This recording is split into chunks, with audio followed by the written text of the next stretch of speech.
Coming up on Primetime News, President Park Geun-hye calls for North Korea to apologize for the landmine blasts that maimed 2 South Korean soldiers, even as the two sides enter a third night of high-level talks. And military tensions remain high as Pyongyang deploys air-cushioned landing crafts to the front line, while Seoul considers dispatching stealth bombers with Washington. Chinese shares plummet, sending shockwaves across global markets, including South Korea, already affected by North Korean provocations. Stay tuned for these stories and more.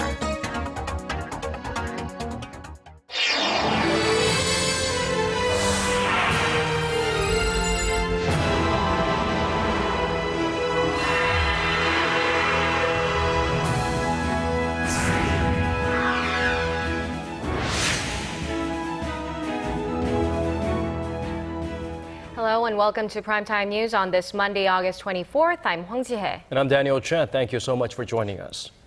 The two Koreas' second session of high-level talks aimed at cooling tensions on the peninsula is still ongoing. Still no word yet on any outcome of the discussions, but this morning President Park Geun-hye held a meeting with her senior secretaries talking tough toward North Korea and its latest provocations. For details, let's connect to our presidential office correspondent, Choi Yusan. Yusan, what messages did the president deliver today? Guys, President Park clearly stated that the most important issue on the two Koreas' agenda is getting the North to apologize for its recent landmine explosions in the demilitarized zone. Unless that is achieved, she said Seoul will continue its anti-North Korea propaganda broadcast, which resumed after the recent DMZ attack. While denying responsibility for the blast, Pyongyang is reported to have demanded that Seoul stop its broadcast, calling it an insult to the North's leader, Kim Jong-un. The August 4th incident left 2 South Korean soldiers seriously injured, escalating tensions on the peninsula that led to the exchange of artillery fire between the two Koreas. The South Korean president added that her government will not back down to Pyongyang's increasing threats and that the vicious cycle of North Korean provocations followed by tensions, incentives, then another provocation must stop once and for all. She said Seoul will strongly respond to any type of provocation by Pyongyang, but is still open to joining hands with its northern neighbor for peace and prosperity. Guys? So it appears the two-track policy remains intact. Do we know of any new developments resulting from these marathon talks? Well, officials in Seoul remain tight-lipped as any unconfirmed leaks could have a negative effect on the ongoing negotiations. The presidential office is known to be closely watching the situation. Aside from the DMZ issue, the two sides are reported to have exchanged, views on non-military issues as well, including resuming the reunions of families separated by the Korean War. It's likely North Korea urged the South to stop its annual military exercises with the U.S., which it considers a war game, and sought ways to resume inter-Korean tourism and other economic projects that were suspended after a series of prior North Korean provocations. Now, it's difficult to predict whether the marathon talks will bring about a substantial outcome, but I should point out that the North has yet to apologize for its torpedoing of the South Korean warship Cheonan and the shelling of the South Yeonpyeong-do Island back in 2010, which combined claimed the lives of 50 South Koreans. But the fact that the two Koreas are continuing talks for the third straight day shows that both sides are committed to resolving the situation. Whether they will strike a deal today or call another adjournment, we'll have to wait and see. And that's all I have for now. This was Choi Yusan reporting on the second round of inter-Korean high-level talks. Well, thank you so much for those updates, Yusan. Let's turn from our cameras at the presidential office to the Defense Ministry in Seoul. Our Kim Hyun-bin is standing by. Hyun-bin, North Korea has deployed its main infiltration units and military hardware to the front lines. Can you fill us in on how they're fortifying their front lines and what the developments imply? Sure thing. We've been seeing some unusual and fairly concerning movement north of the border for over 40 hours or so. Now, officials here say that North Korea deployed numerous units to the front line, including 20 amphibious landing craft, believed to be transporting special forces, now which left their home bases and are now just 50 to 60 kilometers north of the northern limit line. Now, on top of that, 50 submarines, about 70% of North Korea's entire fleet, are no longer at port. But their location is unknown as they haven't been detected on any of South Korea's radar systems. The sheer number of submarines deployed has not been this great since the Korean War. Now, South Korean officials say the military movements are likely intended to pressure Seoul into meeting some of its demands at the high-level talks, especially the shutdown of propaganda loudspeakers at the border. Right, Hyunbin, submarines are arguably the stealthiest and the deadliest threats to South Korea. It's rather alarming, Hyunbin. What plans do South Korean military have in terms of countering those threats? Well, Daniel, South Korea and the U.S. are taking this matter very seriously, as you've imagined, and the Allies have deployed anti-submarine helicopters, destroyers, and smaller warships known as convoys to waters near the maritime border. Now, in fact, we heard earlier today that South Korea was deploying all of its destroyers and convoys. On top of the marine power, heavy artillery and multiple rocket launchers are positioned to strike in case of North Korea tries to launch any type of attack. Now, as we are still on high alert, South Korean troops are in full combat gear and are carrying live ammunition. The Defense Ministry also says Seoul and Washington are reviewing plans to deploy B-52, B-2 stealth bombers and nuclear submarines to the Korean peninsula to increase pressure against the north. The ministry says the deployment is intended to display South Korea's military might and war readiness to deter future North Korean provocations. The two allies remain on the second highest level of their 5-level WatchCon threat alert system. Now, WatchCon 2 is issued if signs of a critical threat are detected. The Defense Ministry says South Korea and the United States are utilizing their full arsenal of reconnaissance satellites, planes, and other military assets at this time. This has been Kim Hyun-bin reporting live from the Ministry of National Defense in Seoul. It's good to have the U.S. military on our side at this point. Now let's move on from, we've covered the government, military, and now let's talk about the regular folks, the citizens in South Korea. The tense affairs on the peninsula force residents to evacuate to nearby shelters. That's right. And despite the threat, some are returning home to continue with their daily lives. Our Connie Kim got a chance to speak to them. Take a look. Yeoncheon County, located near the inter-Korean border, is usually quiet and calm. But when North Korea fired several artillery shells targeting South Korea's propaganda loudspeakers last week, residents rushed to a nearby shelter. Ever since, evacuated residents have been glued to the television, watching news about the crisis on the peninsula, hoping for a positive outcome. But with the inter-Korean talks dragging on, many residents are returning to their daily lives as it's an especially important time for farmers to tend to their crops. Most residents in this area are farmers or work on farms, and they're keen to get back to work as soon as possible. We are in a rush. We have to tend to our crops of beans, rice, and grains, especially with the storm expected. If we miss this window of opportunity, they could all be lost.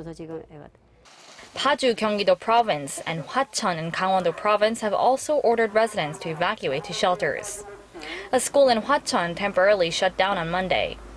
With at least 300 people experiencing these unnerving evacuation orders for some days now, border area residents are raising their voices, saying they want the two Koreas to find a compromise, otherwise they fear the end result may be war.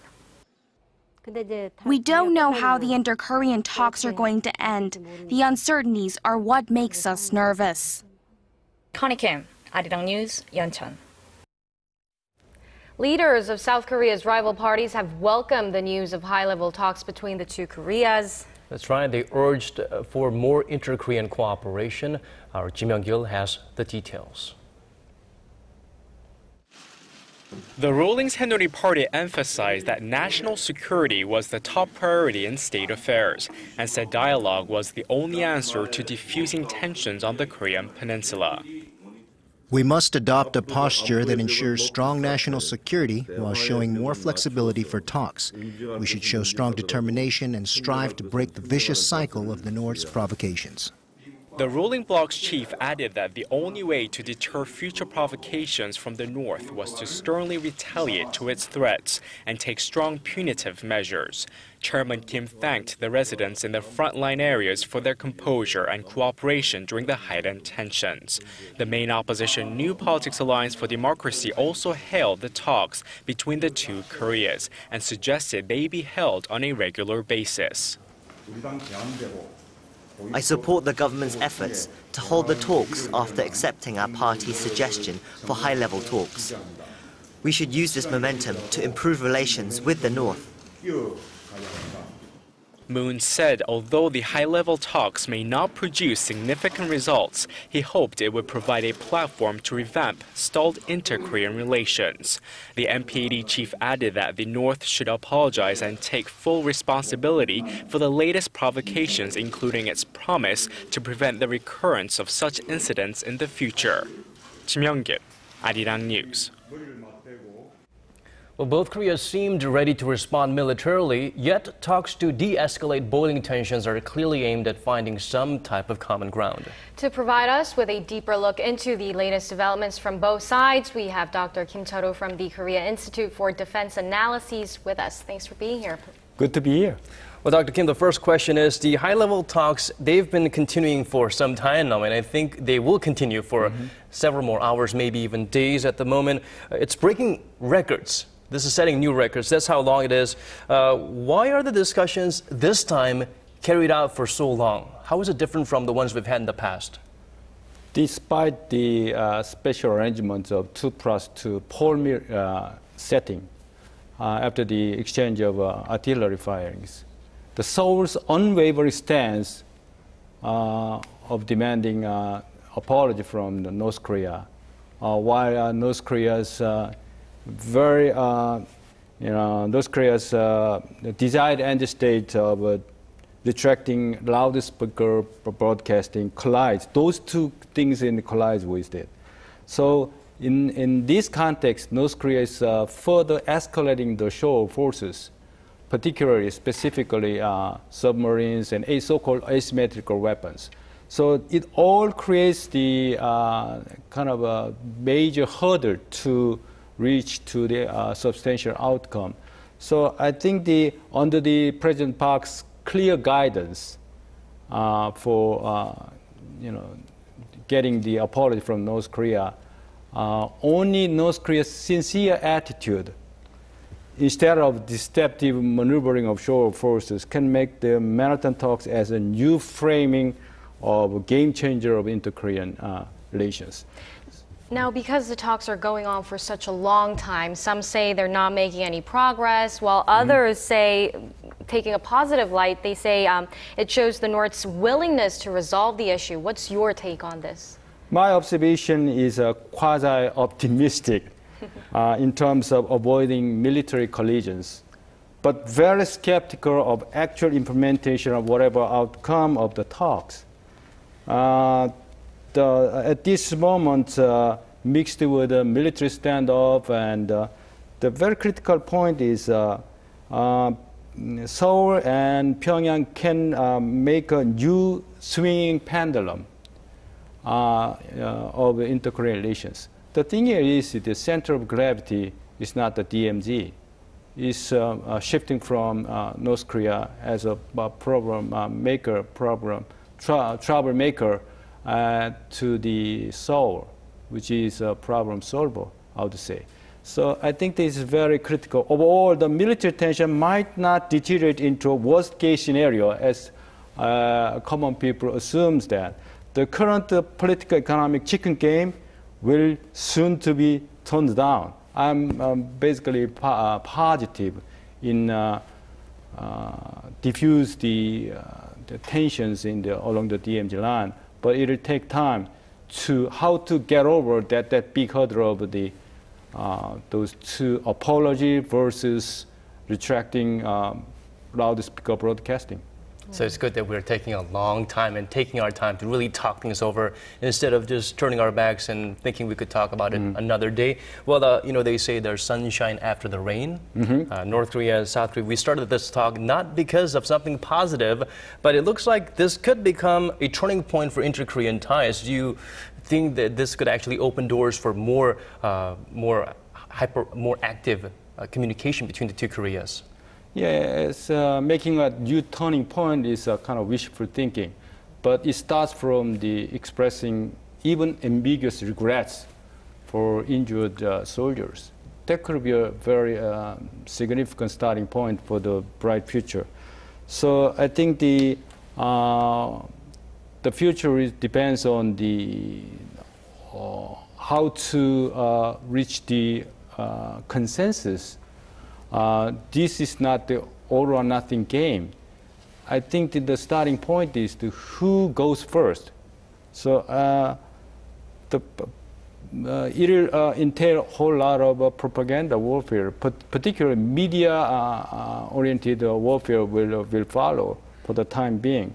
So turning point is very hard to achieve, but it will come. Especially when we're hearing reports that they're not only delving into the military provocations, but also like other issues, including resumption of family reunions and the Mount Kumgang tour project. So, in your opinion, what's the most that can be achieved from these talks? So Kim Yang-gun and also all the political side will likely to bring up the whole family union or Mountain Kumgang. All things go down to the economic benefits. Look at the Kaesong Industrial Complex. Foreigners cannot understand why, on the one side, they are skirming, making skirmishes, all the problems. On the other side is the cash is rushing into the North Korean side. So I think while getting the mutually beneficial common ground, they can start over. So I think it will entail the very specific rounds of working level talks, particularly how to make a system not too recurrent of a military confrontation. So I think even military ties should prepare the general level, working level, or very specific subsection of the high-level talks. Okay, Dr. Kim Chae-ru from Korea Institute for Defense Analysis, thank you for your time and your valuable insights. Thank you.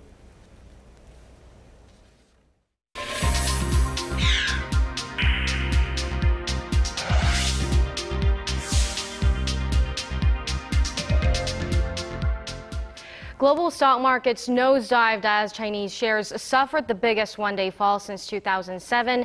And Korean markets, which have taken a hit over North Korea's military provocations, were no exception. Our Kim Min-ji reports.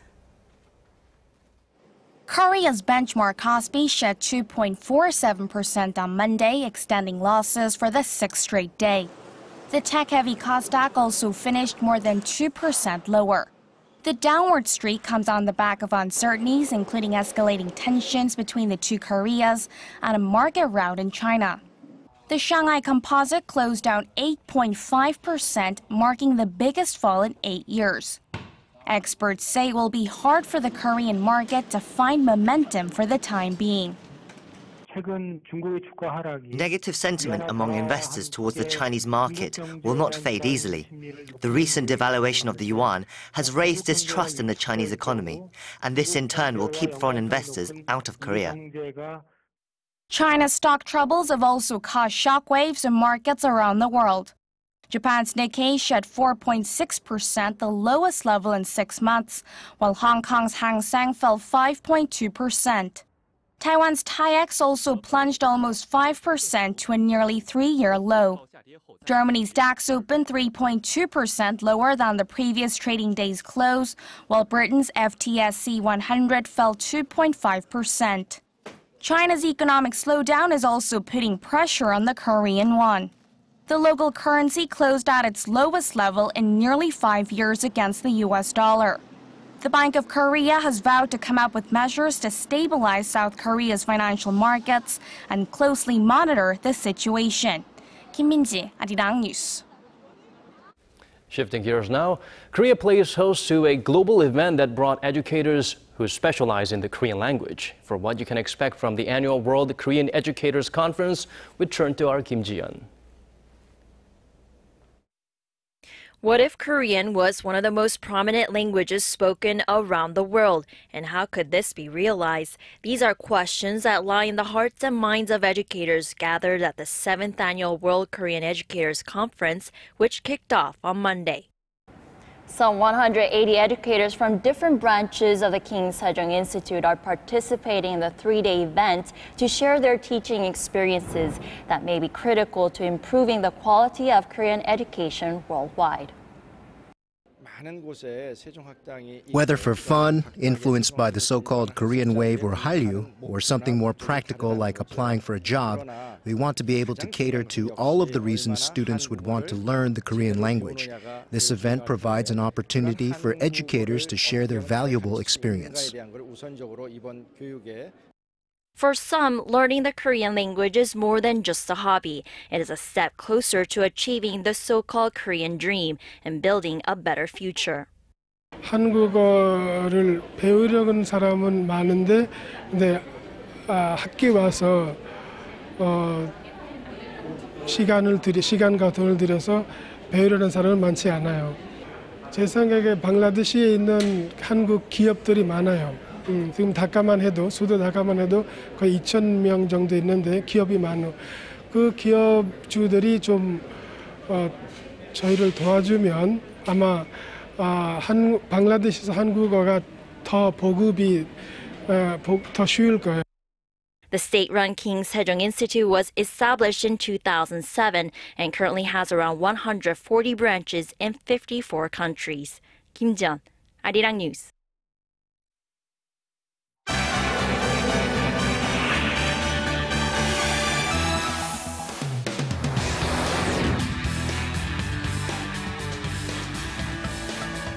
Now for the top international headlines, we turn to our Isano at the News Center. Sano, let's start with a tragedy that struck in Palmyra. Another historic structure was destroyed. Could you tell us more about that?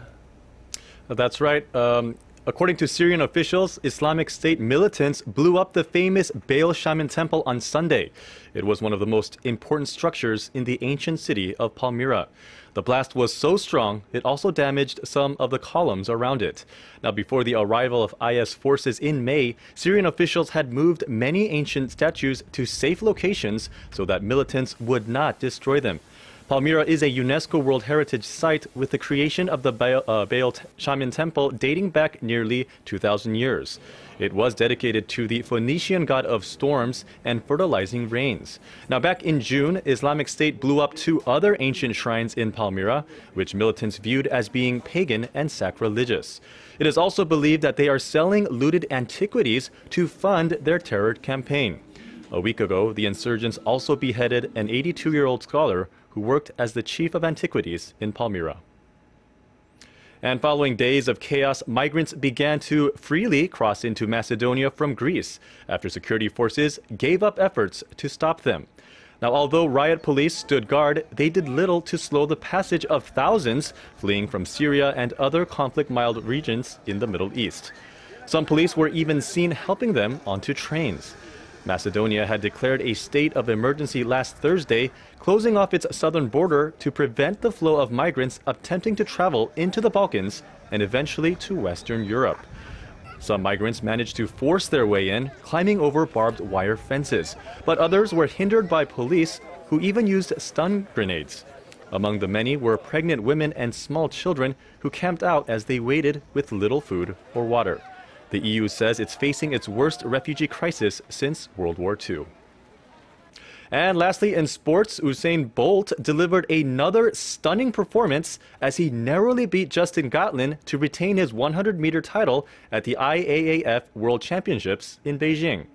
Bolt clocked in at 9.79 seconds, while Gatlin came in just 1/100th of a second later. Gatlin seemed to have the race won with around 20 meters left before his form fell apart. It was a meaningful win for Bolt as he struggled all season long. For me, it was very important because I'm trying to build to my legend status, and I need to win all my races in every championship. So for me, it was a big deal, and I got it done. So I'm happy with myself. Bolt will now head into the 2016 Summer Olympics to defend his title against Gatlin in Brazil. This latest victory, however, will provide a much-needed boost for the sport, which has been mired in controversy after allegations of doping among athletes, including Gatlin. And that does it for your international news update. I'll see you again tomorrow.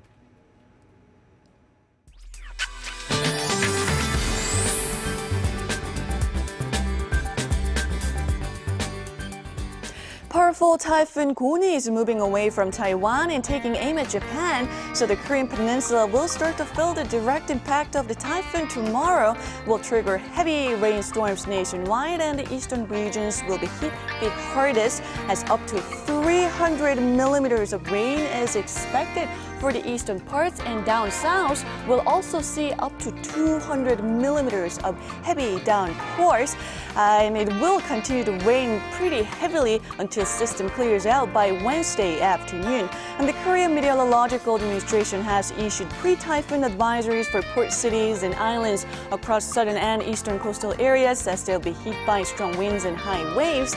And due to passing typhoon, temperatures will be much cooler tomorrow, as the daily high here in Seoul, Daegu, Gwangju, and Busan will be all climbing up to 25 tomorrow afternoon. And as for the other parts, it seems like Daejeon and Jeju Island will see a high of 24 and 27 respectively. Well, that's all for the weather. Good night. And that's all from us. Thank you for watching. We'll be back tomorrow, same time. Goodbye for now.